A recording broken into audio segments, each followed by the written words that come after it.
সেইটোৱে বিপ্লৱ, সেইটোৱে যুদ্ধ, অস্তিত্ব ৰক্ষাৰ যুদ্ধ। এটা কবিতা লিখিছিলোঁ, কবিতাৰ নাম হৈছে স্বদেশী।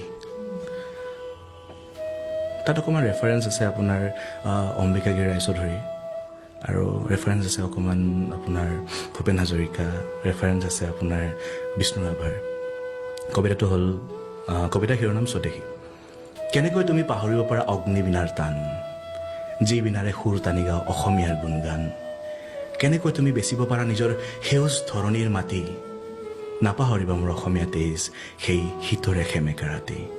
কেঁচা কেঁচা তেজ বৈ গ'ল য'ত মাকৰ বুকু উদাং, ভাং ভাং তই ভাং ভাং আজি লোহাৰ শিকলি ভাং।